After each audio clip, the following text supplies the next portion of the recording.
प्रभु यीशु क्रिस्त में विश्वासी भाइयों एवं बहनों, आज माता कलीसिया संत हिलारियन महान का पर्व मना रही है, जिनका जन्म पैलेस्टाइन के तबाथा गांव में ईस्वी सन 291 में, जो दक्षिण गाजा पट्टी में स्थित है, वहां हुआ।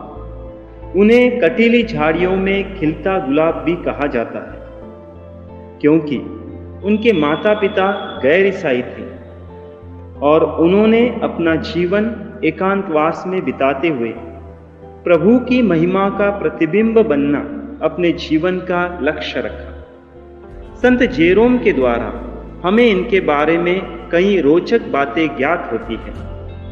संत जेरोम लिखते हैं कि उन्होंने उत्तम प्रवचनकार एवं व्याकरण विशारद की पढ़ाई अलेक्जेंड्रिया शहर में प्राप्त की और वहीं पर उन्होंने प्रभु यीशु का अपने जीवन में स्वीकार किया। तत्पश्चात उन्होंने अपने जीवन में हल की मुठ इस प्रकार पकड़ी कि कभी भी अपने जीवन को मुड़ के नहीं देखा। उन्होंने जीवन के हर उस आकर्षण से मुंह मोड़ लिया जो ईश्वरीय राज्य के लिए बाधक था और अपना ज़्यादा समय वे प्रभु के मंदिर में बिताने लगे। संत हिलारियन महज 15 वर्ष की आयु में इजिप्ट के संत एंथनी के परम शिष्य बनकर उनके साथ एकांतवासी जीवन बिताने लगे और उनके जीवनचर्या एवं प्रवचनों से प्रभावित होकर उन्होंने अपने जीवन को एकांतवास की ओर मोड़ लिया।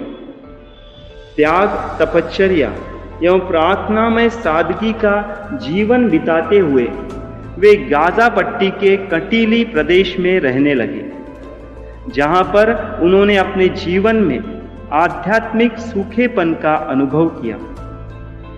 जिस आध्यात्मिक सूखेपन के बारे में क्रूस के संत योहन एवं दैवी दया की संवाहिका संत फॉस्टिना अपने किताब में लिखते हैं, एक ऐसा समय जहां व्यक्ति प्रभु की उपस्थिति को अनुभव नहीं कर पाता और अंधकार की शक्ति उसे घेरने एवं गिराने लगती है।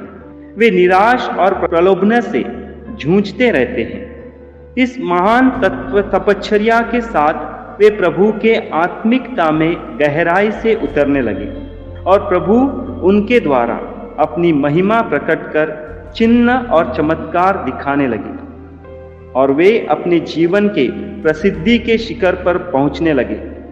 किंतु आत्मिकता के लक्ष्य पाने वाले इस महान संत ने कभी भी अपने जीवन के लिए महिमा नहीं स्वीकारी। इसी कारण वे एकांतवासी बनकर एक जगह से दूसरी जगह घूमते रहे और प्रभु के सानिध्य में दिन प्रतिदिन बढ़ते रहे। उनकी विशेषता यह थी कि संत पौलुस के जीवन का प्रतिबिंब हम उनमें देख सकते हैं। एकांतवासी जीवन जीते समय वे किसी पर बोझ नहीं बने। अपने जीवन निर्वाह हेतु वे टोकरी बनाकर उससे मिलने वाली राशि से जीवन निर्वाह करके एक अत्यंत साधारण भोजन करते हुए अपना समय प्रभु के वचनों का पठन एवं पाठन करने में बिताते थे।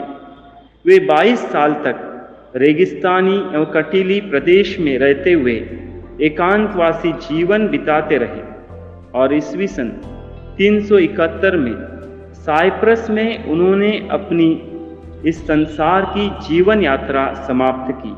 आइए हम महान संत हिलारियन की मध्यस्थता मांगे कि प्रभु यीशु हमें उसी एकांत को प्रदान करे जिसके द्वारा इस महान संत को प्रभु यीशु का अनुभव हुआ था।